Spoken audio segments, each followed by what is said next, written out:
Kaleshwaram dam, Medigadda డ్యాములు ఇవన్నీ కూడా అప్పుడు పేపర్లలో టీవీలలో చూస్తుంటే నేను ఆయన మంచం వేసుకొని ఆ గుహలం అంటుండే. అది పెద్ద సినిమా, అది విచిత్రమైన సినిమా. అది అంటే దానికి అంటే ప్రజలు ఏమనుకోవాలి, ఆ గుహల ఆడ మంచం వేసుకొని మంచం మీద వండుకున్నట్టు ఫోటోలు వస్తుండే. మరి ఆడ మంచం ఆడ వండుకొని ఏం చేస్తుండో మాకేం అర్థం కాలేదు. అదంతా అంటే ఆడ మంచం ఆడేవో ఆడ ఆ రాత్రి ఆ గుహలో వండుకొని ఆ కాంట్రాక్టర్ల పైసలు లెక్క పెట్టుకుంటుడు కూర్చుంటుండేనా? ఆడ ఎవరు లేకుండా లెక్క పెట్టే నీకు గుహలో వంటుండేనా? అసలు గుహలో వండుకొని ఆ ప్రాజెక్టుల కాడ పండుకొని అంత షో చేసుకోవాల్సినంత ఆయన చేసే పని ఏముందడా? అక్కడ కార్మికులు, మేస్త్రీలు, కాంట్రాక్టర్లు, ఇంజనీర్లు చేసే పని అది. నువ్వు గుహలో వండుకొని ఏం చేసావు అనేది ఇప్పటికే ప్రశ్నార్థం. అదంతా ఇప్పుడు మేడిగడ్డ ఒక స్తంభము ఒరిగింది, 3 స్తంభాలు ఒరిగినాయి అంటే నువ్వు మంచం వేసుకొని ఆ 3 స్తంభాలు కథ ఎందుకు మరి చెప్పాలి కదా, నువ్వే కదా రాత్రి నువ్వు అలా వండుకున్నావు కదా, చెప్పాలి కదా. ఇప్పుడు ఇటు ముఖ్యమంత్రి రేవంత్ రెడ్డి గారు, అటు ఉత్తమ్ కుమార్ రెడ్డి ఇరిగేషన్ మినిస్టర్ గారు వాళ్ళు రివ్యూలు చేస్తుంటే ఈయన గుహలో వండుకొని మంచిగా నిద్రపోయినప్పుడు హరీష్ రావు, కానీ ఇప్పుడు ముఖ్యమంత్రి ఇటు ఉత్తమ్ కుమార్ రెడ్డి రివ్యూలు చేస్తుంటే వీళ్ళకి నిద్ర పడతలేదు ఇప్పుడు. ఎందుకంటే ఎన్ని పాపాలు హరీష్ రావు ఇరిగేషన్ మినిస్టర్గా చేసిండు. నాకు ఒక ఇన్ఫర్మేషన్ ఉండే, ఇరిగేషన్ మినిస్టర్గా ఉన్నప్పుడు దాదాపు 5,000 కోట్ల రూపాయలు బ్లాక్ మనీ కాంట్రాక్టర్ల దగ్గర వసూలు చేసి తాను దాచిపెట్టినట్టుగా ఆ రోజు మాకున్న సమాచారం. ఆ డబ్బు ఎక్కడుందో నేను త్వరలోనే ముఖ్యమంత్రి గారికి ఒక ఏమంటుంది లేదు ఒక రిప్రజెంటేషన్ కూడా ఇస్తా. అది హరీష్ రావు చెప్పాలి కదా, పైసలు దాచిపెట్టింది ఎవరి పైసలు వాళ్ళది. ఇది చాలా సీరియస్ మ్యాటర్. ఇది ఆ రోజున 5,000 కోట్ల రూపాయలు లిక్విడ్ క్యాష్. ఇది ఎప్పుడు సంగతి చెప్తున్నా, 2018 ఎన్నికల కంటే ముందు 5,000 కోట్ల రూపాయలు తాను దాచిపెట్టినట్టు, 18 ఎన్నికల్లో తాను ముఖ్యమంత్రి కావడానికి ఆ డబ్బులు ఉపయోగించాలని ప్రయత్నం చేస్తున్నట్టు, అప్పుడు ఇంటెలిజెన్స్ డిపార్ట్మెంట్ దాన్ని పసిగట్టినట్టు, అది అప్పుడు కేసీఆర్కి చెప్పినట్టు, ఆ రోజు కేసీఆర్కి చెప్పినట్టు ఇది బయట ప్రచారంలో ఉన్నది. ఇది నిజమే కదా. ఆ డబ్బు హరీష్ రావు దగ్గర ఉందా? మరి ఆ డబ్బు ఇంటెలిజెన్స్ ద్వారా మరి ఎక్కడికి పోయింది, ఏమైంది? అప్పుడున్న ఇంటెలిజెన్స్ ఐజీ ఎవరు, ఈ డబ్బు ఏమైంది అనేది ఆ ఇంటెలిజెన్స్ డిపార్ట్మెంటు అప్పుడున్న హరీష్ రావు వాళ్ళ మధ్యలో తెలవాలి. ఆ 5,000 కోట్లు ప్రజల సొమ్మే కదా. ఇది వాస్తవము. ఇది ఆనాడు ఇది ప్రచారంలో ఉన్నది. మేము దీని మీద ఎంత చెప్పాలని ప్రయత్నం చేసినా వాళ్ళ గవర్నమెంట్ ఉండే కాబట్టి దీని మీద ఎక్కడ కూడా చర్చకు రాకుండా మీడియాలో కానీ ఇవన్నీ కూడా చేశారు. ఇప్పుడు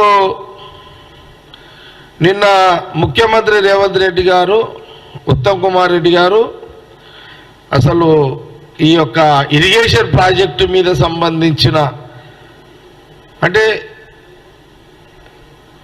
దీనివల్ల ఎంతమంది రైతులకు లాభం, అసలు రైతులకు నీళ్ళే లేవు, ఇది కేవలము డబ్బుల సంపాదన కోసమే ఈ ప్రాజెక్టులు అనే దాని మీద చాలా స్పష్టంగా సీఎం రేవంత్ రెడ్డి గారు, ఇరిగేషన్ మంత్రి ఉత్తమ్ కుమార్ రెడ్డి గారు వాళ్ళ రివ్యూలో వాళ్ళకు వచ్చిన బిజినెస్ రిపోర్ట్లో వచ్చింది. అందుకే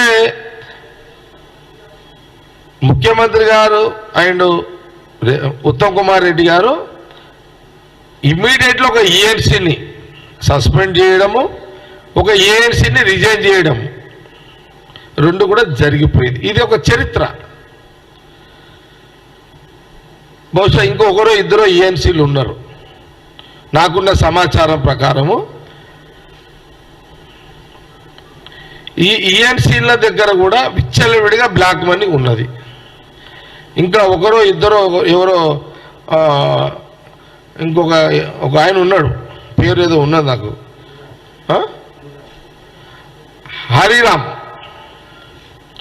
హరిరామ్ కూడా ఈఎన్సీ, ఆయనది కూడా హరీష్ రావు డబ్బులు ఇప్పటికీ హరిరామ్ దగ్గర ఉన్నట్టుగా మాకున్న సమాచారం. ఇప్పుడు మాలాంటి వాళ్ళు చాలామంది ఓడిపోవడానికి ఈ పైసలే కొంప ముంచినాయి మాకంతా.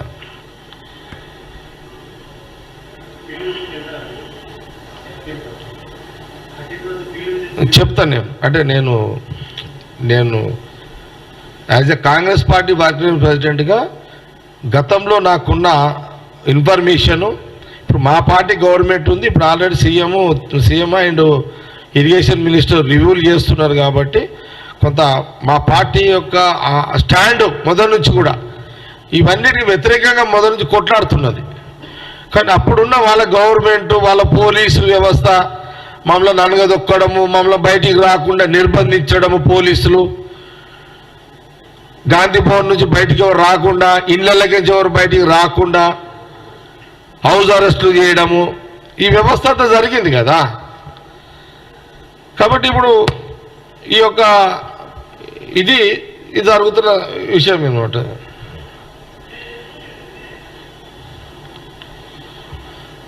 అందుకే మీరు చూడండి, అప్పుడున్న కేసీఆర్ గారు 2018లో రాగానే హరీష్ రావుకి మినిస్టర్ కూడా ఇవ్వలేడు. చూడండి, క్యాబినెట్లో మినిస్టర్ ఇవ్వలే,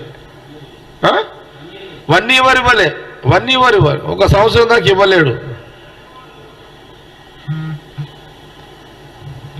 మరి అప్పుడు 1 ఇయర్ దాకా మంత్రి పదవి ఎందుకు రాలేనట్టు మీరు ఆలోచన చేసుకోండి. అందుకనే ఈ అసెంబ్లీ సమావేశంలో కాంగ్రెస్ పార్టీ ఈరోజు క్యాబినెట్, ముఖ్యమంత్రితో పాటు క్యాబినెట్ మంత్రులంతా కూడా గత ప్రభుత్వము బీఆర్ఎస్ గవర్నమెంట్ చేసిన అన్ని తప్పులను అన్నిటిని కూడా ఒకటి అసలు ఇంకా ఇది స్టార్టింగ్, ఇది అంతా.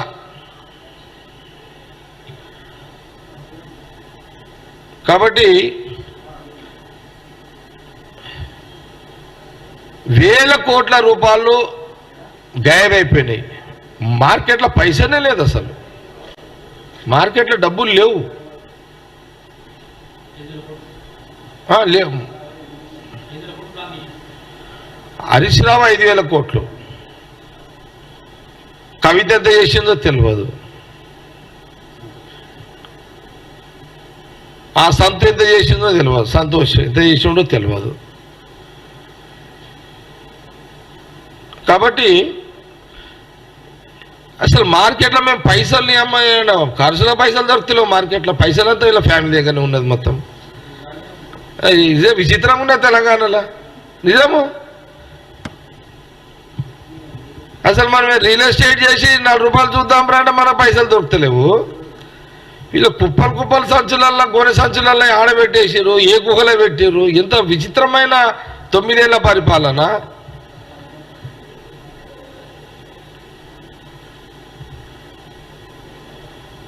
కాబట్టి ఈరోజు తెలంగాణ ప్రజలు కోరుకున్న ప్రజా పరిపాలన కాంగ్రెస్ పార్టీ ప్రజా పరిపాలన కొనసాగుతున్నది తెలంగాణ రాష్ట్రంలో కాంగ్రెస్ పార్టీ ప్రభుత్వం. ఇది అందరూ కూడా గమనిస్తున్నారు. రోజున నిన్న కూడా ముఖ్యమంత్రి గారు చెప్పారు, 15,50,00,000 మంది నిన్నటి వరకు ఉచిత ప్రయాణము ఆర్టీసీ బస్సులు మహిళలు చేస్తున్నారు. 2 నెలలకే. నిన్న మా సంగారెడ్డిలో చెర్యాల అనే గ్రామం ఉంది.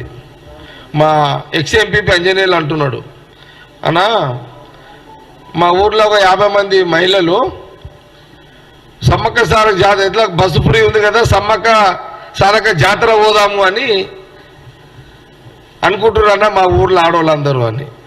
అంటే ఇట్లా అన్ని ఊర్లలో కూడా సమ్మక్క సారక్క జాతర కానీ, వేములవాడ కానీ, లేకపోతే యాదగిరిగుట్ట కానీ, ఏదో ఒక దర్గాకు పోయినా సరే, చర్చికు పోయినా సరే, ఎక్కడికి మన మెదకు పోయినా సరే, మల్లన్న జాతర ఏది కొమరల్లన్న మల్లన్న జాతరకు పోయినా సరే, వరంగల్ కాళికామాత దేవాలయం పోయినా సరే, జోగులమ్మ దేవాలయం పోయినా సరే, ఇట్లా ఎక్కడ దేవస్థానాలు పోయినా మహిళలందరూ వాళ్ళు అంతా టీమ్గా పోతున్నారు అందరూ. ఇది మహాలక్ష్మి మహిళల కోసం ఉచిత బస్సు ప్రయాణము అంటే 500 కోట్ల రూపాయలు ఇప్పుడు డైరెక్ట్గా పబ్లికే కదా. ఇది డైరెక్ట్ పబ్లిక్ అకౌంటే కదా, పబ్లిక్ అనుభవించినట్టే కదా. ప్రజా సొమ్ము ప్రజలే అనుభవిస్తున్నారు. మీ బీఆర్ఎస్ ప్రజా సొమ్ముని కేసీఆర్ ఫ్యామిలీ అనుభవించింది, మీ కాంట్రాక్టర్ ఒకరో ఇద్దరు అనుభవించారు.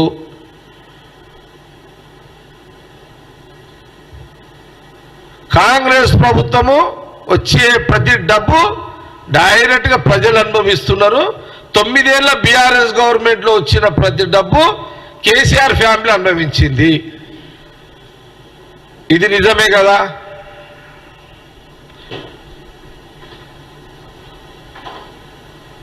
కేసీఆర్ ఫ్యామిలీ, హరీష్ రావు నీకు నైతికంగా స్కీమ్ల మీద కాంగ్రెస్ ప్రశ్నించే హక్కు హరీష్ రావుకు లేదు.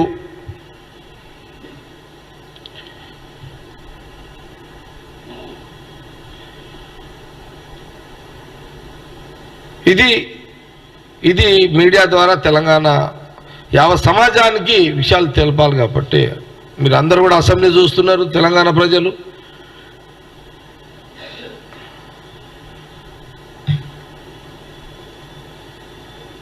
ఏంటది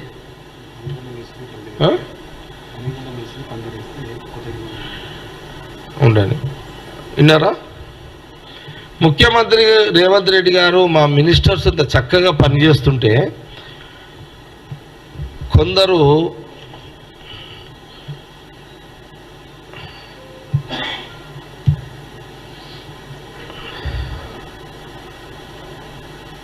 ముఖ్యమంత్రి గారిని విమర్శిస్తారు. అంటే ముఖ్యమంత్రి గారు మీ అవినీతి, మీ యొక్క కుంభకోణాలు బయటికి తీస్తుంటే అది నచ్చక మీరు మా ముఖ్యమంత్రి గారికి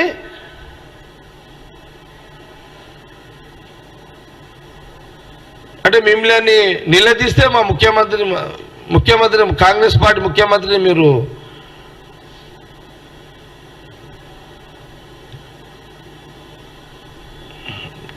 విమర్శించే హక్కు మీకు లేదు. మీరేమైనా ప్రశ్నలు ఉంటే అడిగితే నేను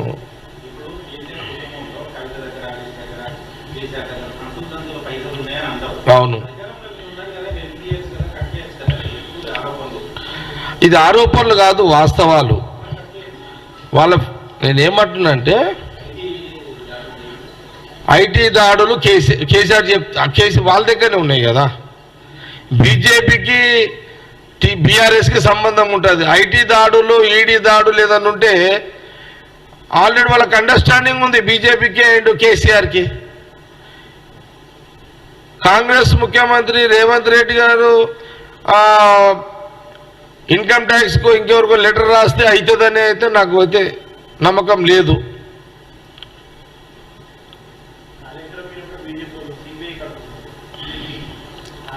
అదే కాళేశ్వరం మీద కిషన్ రెడ్డి పాపము స్క్రిప్ట్ లేట్గా వచ్చినట్టుంది ఆయనకు, కిషన్ రెడ్డికి.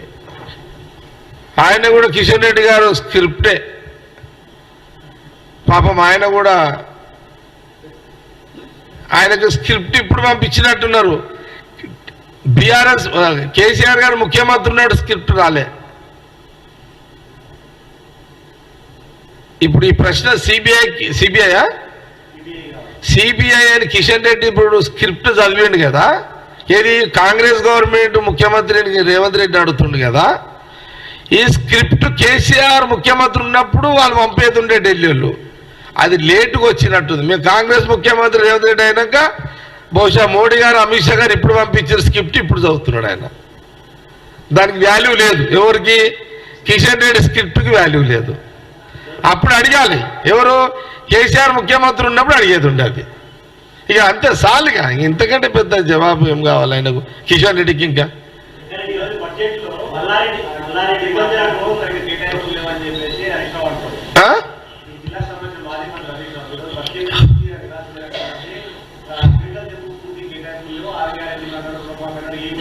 నేనేమంటున్నాంటే హరీష్ రావు, ఉన్న బడ్జెట్ అంతా నువ్వే నాకి తీసుకోపోయి, నువ్వే నాకేసినావు. మొత్తం అఫీషియల్ బడ్జెట్ అంటే నువ్వు నాకేసినావు,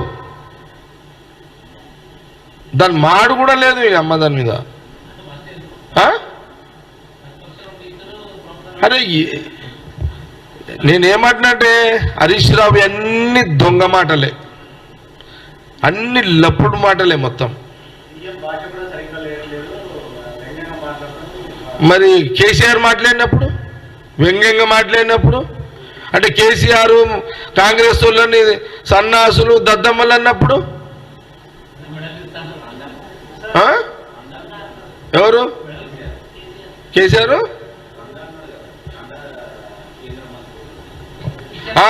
కిషన్ రెడ్డికి పాపం పౌరుషం లేదు, పాపం ఏం చేయలేడు. కానీ మరి కేసీఆర్ రండ మంత్రి అని, రండలో అని మంత్రి బీజేపీ మంత్రులు సెంట్రల్ మినిస్టర్ అనలేడా?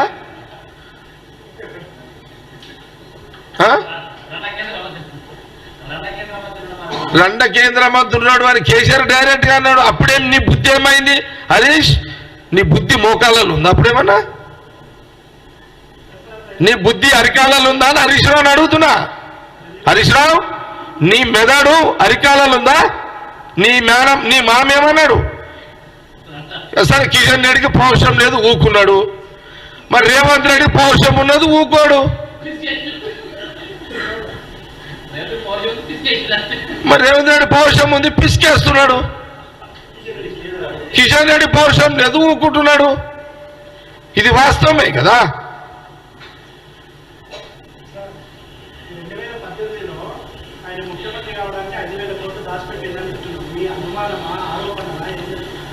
ఇది వాస్తవం. ఇది 5,000 కోట్లు దాచిపెట్టిండు కేసీఆర్ తెలుసు. ఇంటెలిజెన్స్ ఆ సంచులు తీసుకుపోయి దాచిపెట్టిర్రు. ఆ రోజు ఇంటెలిజెన్స్ అయితే ఎవరున్నారో ఆయనకు తెలుసు. ఇది వాస్తవమే, ఇది వాస్తవమే. అందుకే హరీష్ రావు గుహలలో వండుకుంటుండే, ఏది కాళేశ్వరం గుహలలో వంటుండే, ఆ పైసల కోసమే అక్కడ వంటుండే. ఇది వాస్తవం. ఇది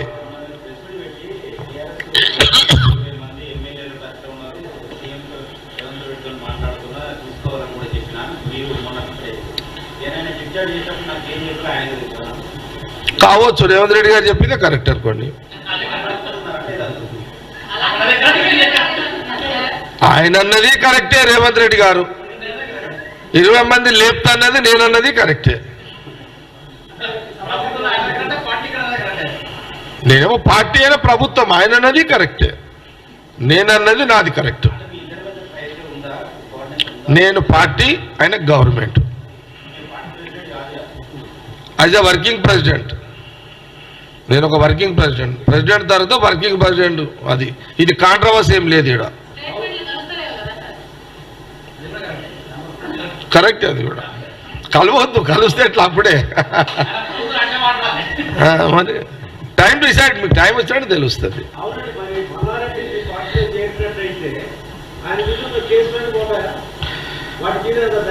మల్లారెడ్డి వ్యవహారం వద్దు, వద్దులే. ప్రేమ్ మల్లారెడ్డి వ్యవహారం వద్దు, వద్దులే.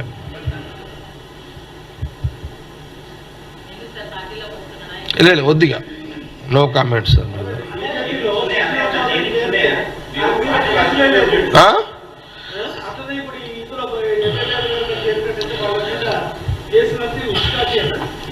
ఇక అందులో వద్దుగా మనకి. ఇక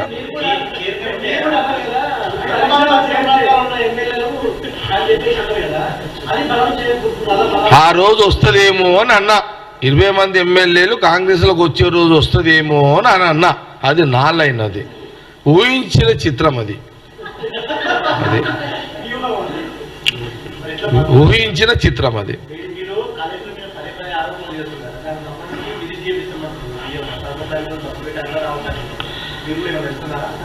అది గవర్నమెంట్ చూసుకుంటుంది. అది మంత్రులు, క్యాబినెట్ మినిస్టర్స్, ఎమ్మెల్యేస్ చూసుకుంటారు. అదంతా చూద్దాం, ఎందుకంటే అది హైలీ కాన్ఫిడెన్షియల్ విషయాలు కదా. ఇది ఏఐసిసి లెవెల్లో కాన్ఫిడెన్షియల్ విషయాలు, జాయినింగ్స్ అన్నీ కూడా కొంత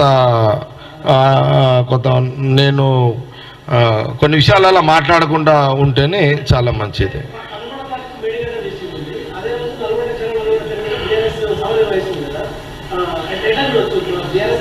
మీరు ఎట్లా చూసుకున్నా మాకు అభ్యంతరం లేదు. మీకు ఎలాంటి అనుమానాలు ఉన్నా మీ ఇష్టం, అది మీడియా ఇష్టం, అది దాని మీద మేము కామెంట్స్ చేయలేము.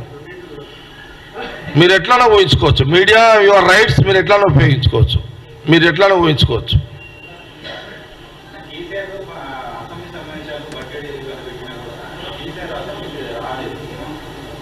ప్రతిపక్ష నాయకుడిగా వస్తే బాగుంటుందని సీఎం రేవంత్ రెడ్డి గారు కోరిండు, అది మర్యాదగా కోరిండు.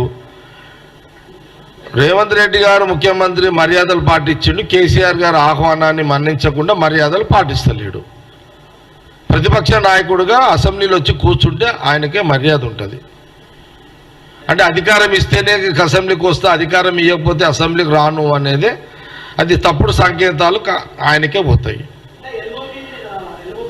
కాకపోతే ఒక భయం అయితే ఉంటుంది, సీఎం రేవంత్ రెడ్డి ఆయనతో ఏమంటాడో ఏందో అనే భయం కూడా కేసీఆర్కి ఉంటుంది.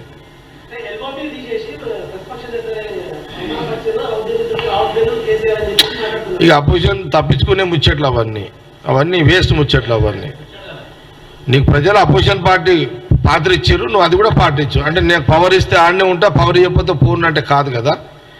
ప్రజలు ఏది ఇస్తే దాన్ని నువ్వు స్వీకరించాల్సిందే, దాన్ని నువ్వు పాటించాల్సిందే. చట్టసభలు అంతే కదా ఇచ్చేదంతా.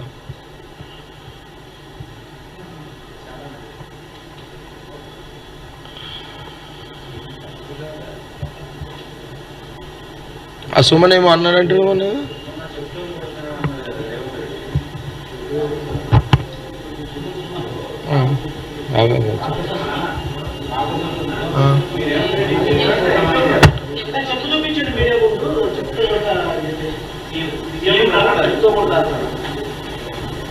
ఇప్పుడు అది లైవ్లో ఉందా ఇప్పుడు? అది ఎవరు? అది అన్ని మీడియాలలో వచ్చింది, అన్ని పేపర్లలో వచ్చింది. అది అంతా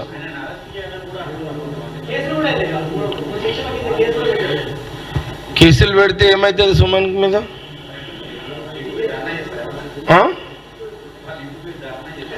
ఇప్పుడు అట్లా కాదు, చెప్పు. ఆ పిల్లాన్ దగ్గరనే ఉందా? చెప్పు, ఆ పిల్లగాని దగ్గరనే ఉందా? మా మెట్టు సాయి దగ్గర లేదా? అరే అరే తొందర పడకే, మా మెట్టు సాయి దగ్గర లేదా? అది తప్పు కదా, అది అట్లా. అది ఎప్పుడన్నా మనం కాంగ్రెస్ అపోజిషన్ పార్టీలు ఉన్నప్పుడు ఇలాంటి సాంప్రదాయాలు ఎప్పుడన్నా అరే చేసినామా ఎప్పుడన్నా?